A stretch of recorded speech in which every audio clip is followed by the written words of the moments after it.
አምነስቲ ኢንተርናሽናል መንግስት ከጤና ባለሙያዎች ጋር በአስቸኳይ ድርድር እንዲጀምር አሳሰበ። የስራ ማቆም አድማው የጤና አገልግሎት የማግኘት መብት በእጅጉ ገድቧል ማለቱን ሰምተናል። አምነስቲ ኢንተርናሽናል የኢትዮጵያ ባለስልጣናት አድማ እያደረጉ ካሉ የጤና ባለሙያዎች ጋር በአስቸኳይ ድርድር እንዲጀምሩና የታሰሩትን የሕክምና ባለሙያዎች ያለምንም ቅድመ ሁኔታ እንዲፈቱ አሳሰበ። የሰብአዊ መብት ተሟጋቾች ቡድን ዛሬ ግንቦት 15 ቀን ባወጣው መግለጫ ለሁለተኛ ሳምንት እየተካሄደ ያለው የሥራ ማቆም አድማ በመላ ሀገሪቱ የታካሚዎችን የጤና አገልግሎት የማግኘት መብት በእጅጉ ገድቧል ሲል አስጠንቅቋል። የአምነስቲ የሥራ ማቆም አድማ ግንቦት 4 ቀን 2017 ዓ.ም ከጀመረ ወዲህ በመላ ሀገሪቱ የታሰሩ የሕክምና ሰራተኞች 212 መድረሱን የሚገልጽ ዝርዝር እንደተቀበለ ገልጿል።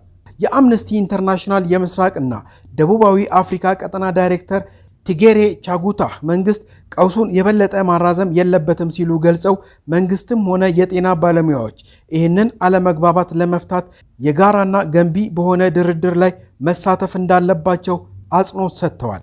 በተጨማሪም አምነስቲ በሐኪሞቹ ላይ የሚደርሰውን መንገላታትና ማስፈራራት እንዲያቆም ጥሪ ያቀረበ ሲሆን ከስራ ማቆም አድማው ጋር በተያያዘ የታሰሩ የጤና ባለሙያዎች በሙሉ ያለምንም ቅድመ ሁኔታ እንዲፈቱ በድጋሚ ጠይቋል።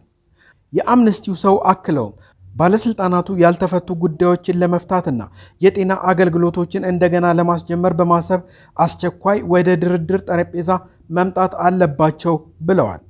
በድርጅቱ ቃለ መጠይቅ የተደረገባቸው የቤተሰብ አባላትና ጠበቆች የሕክምና ባለሙያዎች የታሰሩበት ምክንያት ሳይነገራቸው መያዛቸው ተናግረዋል። ግለሰቦቹ ፖሊስ የፍርድ ቤት ትዕዛዝ ሳያቀርብ የጦር መሳሪያና ፈንጂ ፍለጋ ፍተሻ ማድረጉንና የኤሌክትሮኒክስ መሳሪያ ብቻ እንደተያዙ ተናግሯል።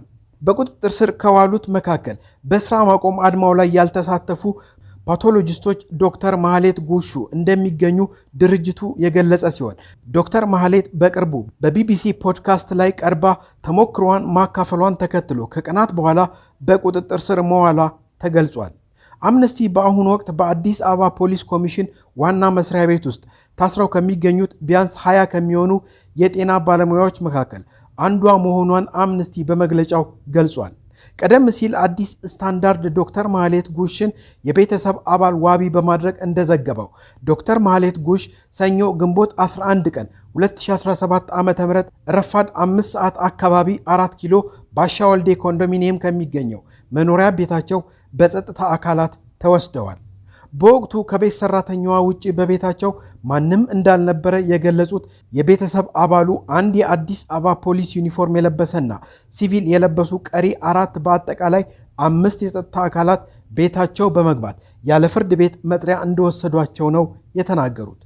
የኢትዮጵያ ሰብአዊ መብቶች ኮሚሽን ኢሰመኮ ከትላንት በስቲያ ባወጣው መግለጫ ፖሊስ ከጤና ባለሙያዎች የሥራ ማቆም አድማ ጋር በተያያዘ በማህበራዊ ሚዲያዎች ቅስቀሳ አድርገዋል፣ በሌሎች በስራ ላይ በተገኙ ባልደረቦቻቸው ላይ ዛቻና ማስፈራሪያ አድርሰዋል ያላቸውን የሕክምና ባለሙያዎች በቁጥጥር ስር መዋሉን ገልጿል። ይህን ተከትሎም የኢትዮጵያ ፌዴራል ፖሊስ ዛሬ ባወጣው መግለጫ የጤና ባለሙያዎች እያደረጉ ካሉት የሥራ ማቆም አድማ ጋር ተያይዞ የኢትዮጵያ ፌዴራል ፖሊስ 47 የጤና ባለሙያዎችን በቁጥጥር ስር አውሎ ምርመራ እያደረገ መሆኑን አስታውቋል። የኢትዮጵያ ፌዴራል ፖሊስ በመግለጫው የጤና ባለሙያዎቹን በቁጥጥር ስር ያዋለው ሰሞኑን የጤና ባለሙያዎች ያነሱትን የመብት ጥያቄ ሽፋን በማድረግ በሀገራችን ትርምስ እንዲፈጠር ከሚሰሩ ኃይሎች ጋር በማበር ህገወጥ የሥራ ማቆም አድማ በማድረግ በጤና ዘርፉ ላይ ሁከት በመፍጠርና የታካሚዎችን ሕይወት አደጋ ላይ በመጣል በመጠርጠራቸው መሆኑን ገልጿል።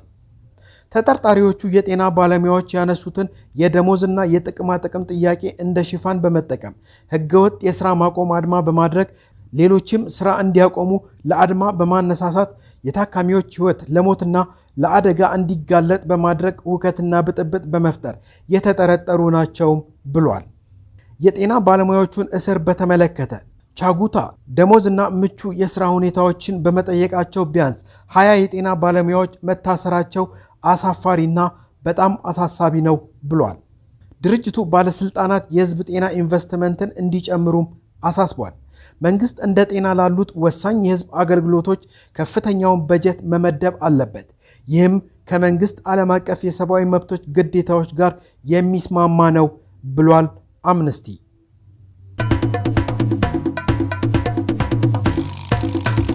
አሜሪካ የኢትዮጵያ መንግስት በዜጎቿ ላይ የምታካሄደውን የድሮን ጥቃት በአስቸኳይ እንድታቆም ስትል መጠየቋ ተሰምቷል።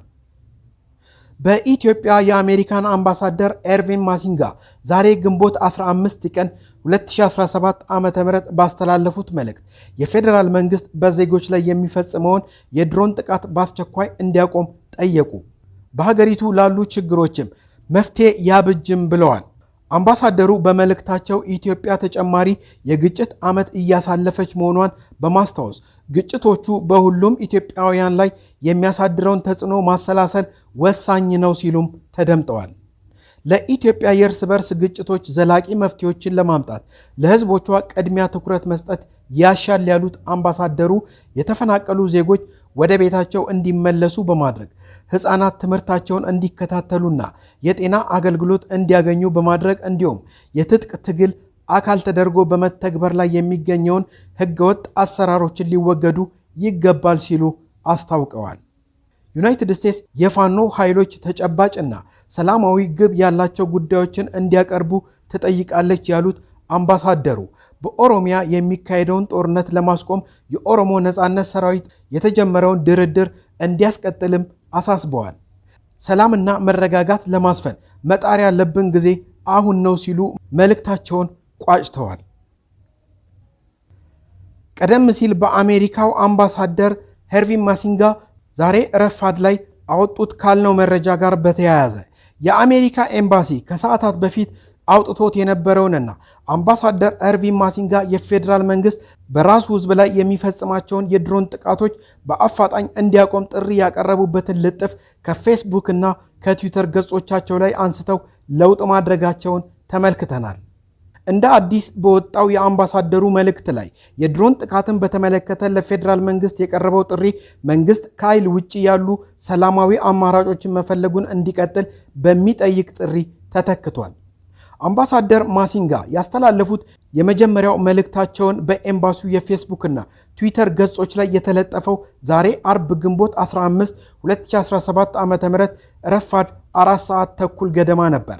በሀገሪቱ ያሉ ግጭቶችን ማቆምን የተመለከተው የአምባሳደሩ መልእክት ለፌዴራል መንግስት እንዲሁም የፋኖ ኃይሎችና የኦሮሞ ነጻነት ሰራዊት የተለያዩ ጥሪዎች የቀረቡበት ነበረ። ለፌዴራል መንግስት ቀርቦ የነበረው የአምባሳደሩ መልእክት ሁለት ሐሳቦች ያዘለ የነበረ ሲሆን አንደኛው በመንግስት የሚፈጸሙ የድሮን ጥቃቶች እንዲቆሙ የሚጠይቅ ሲሆን አምባሳደሩ የተጠቀሙበት አገላለጽ የመንግስት የድሮን ጥቃቶች በራስ ህዝብ ላይ የሚፈጸሙ እንደሆነ የሚያመለክት እንደነበር ከሶሻል ሚዲያዎቻቸው ላይ ያነሱት ልጥፍ ይገልጽ ነበር።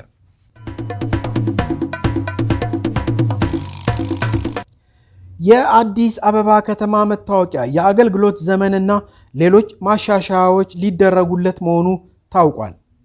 የከተማዋ የሲቪል ምዝገባና የነዋሪነት አገልግሎት ኤጀንሲ እንዳስታወቀው በቀጣይ ወራት በስራ ላይ ያለውን የነዋሪነት መታወቂያ ይዘት፣ የአገልግሎት ዘመንና የገጽ ዲዛይን ከተማዋ ያለችበትን ደረጃ በሚመጥንና ፋይዳን መሰረት ባደረገ እንዲሁም ሁሉን አቀፍ አገልግሎት የሚሰጥ ወይም ስማርት ካርድ አድርጎ ለማሻሻል ዝግጅት እያደረገ እንደሚገኝም ያስታወቁ ሲሆን በተጨማሪም ተቋሙ ለ2 ሚሊዮን ነዋሪዎች የዲጂታል ካርድ መታወቂያ መስጠቱን ገልጿል።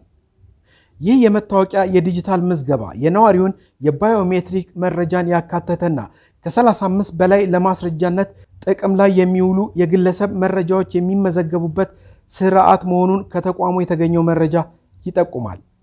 የሲቪል ምዝገባና የነዋሪነት አገልግሎት ኤጀንሲ የወረቀት መታወቂያ መስጠትን ለመጨረሻ ጊዜ ማብቃቱንና ሙሉ ለሙሉ ወደ ዲጂታል ሽግግር መደረጉን ባለፈው ሰኔ 25 2016 ዓ.ም ይፋ ማድረጉ በመረጃው አስታውሷል።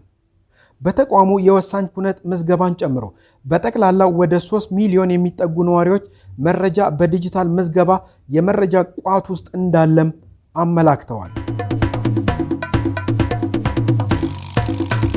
አሜሪካ በሱዳን ጦር የኬሚካል ጦር መሳሪያ ጥቅም ላይ ውሏል ማለቷ ተሰምቷል። ከዚሁም ጋር ተያይዞ አሜሪካ ከጁን 6 ጀምሮ ተግባራዊ የሚሆን ማዕቀብ በሱዳን ላይ ልትጥል እንደምትችልም ይጠበቃል። አሜሪካ በሱዳን ላይ እንደ አውሮፓውያን አቆጣጠር በ2024 የኬሚካል ጦር መሳሪያ መጠቀሟን ካረጋገጠች በኋላ በሀገሪቱ ላይ ማዕቀብ እንደምትጥል የውጭ ጉዳይ ሚኒስቴር መስሪያ ቤቷ አስታውቋል። እንደ አውሮፓውያን አቆጣጠር በ1991 በኬሚካልና ባዮሎጂካል የጦር መሳሪያዎች ቁጥጥርና ጦርነት ማስወገጃ ሕግ CBW አክት ላይ መሰረት ያደረገውን ውሳኔ ሱዳን አካል የሆነችበትን የኬሚካል የጦር መሳሪያ ኮንቬንሽን ወይም CWCን የማታከብር መሆኑን ከማረጋገጡ ጋር ተያይዞ ለኮንግረሱ ቀርቧል። የመምሪያው ቃል አቀባይ ታሚ ብሩስ በሰጡት መግለጫ ዩናይትድ ስቴትስ የሱዳን መንግስት ሁሉንም የኬሚካል ጦር መሳሪያዎች መጠቀም እንዲያቆምና በCWC ስር ያሉትን ግዴታዎች እንዲወጣ ትጠይቃለችም ብለዋል። የ15 ቀን የኮንግረስ ማሳወቂያ ጊዜን ተከትሎ በፌዴራል መዝገብ ላይ ማስታወቂያ ከታተመ በኋላ ማዕቀቡ ከጁን 6 2025 ጀምሮ ተግባራዊ ይሆናል ተብሎ ይጠበቃል። እርምጃዎቹ ዩኤስ ወደ ሱዳን የምትልካቸው ምርቶች ላይ እና የአሜሪካ መንግስት የብድር መስመሮችን የማግኘት ገደቦችን ያካትታል። ዩናይትድ ስቴትስ ለኬሚካል ጦር መሳሪያ መስፋፋት አስተዋጽኦ ያደረጉ አካላትን ተጠያቂ ለማድረግ ቁርጠኝነቷን በድጋሚ የገለጸች ሲሆን የሱዳን ኬሚካላዊ የጦር መሳሪያዎችን መጠቀም ምርመራ የተደረገው ሪፖርቶችን ተከትሎ ነው ተብሏል። በጥር 16 2025 ላይ የወጣው የኒውዮርክ ታይምስ ዘገባ እንደሚያመለክተው የዩናይትድ ስቴትስ ከፍተኛ ባለስልጣናት የሱዳን ጦር ሀገሪቱን ለመቆጣጠር በሚዋጋው የፈጣን ድጋፍ ሰጪ ኃይሎች ቡድን ላይ ቢያንስ 2 ጊዜ ኬሚካላዊ የጦር መሳሪያ ተጠቅሟል ይላል። የኬሚካል ጦር መሳሪያዎች ጥቃት ከመሃል ሱዳን ርቀው በሚገኙ አካባቢዎች ላይ በሰፈሩ የአርኤስኤፍ ታጣቂዎች ላይ ያነጣጠረ እንደነበረም ነው የተዘገበው።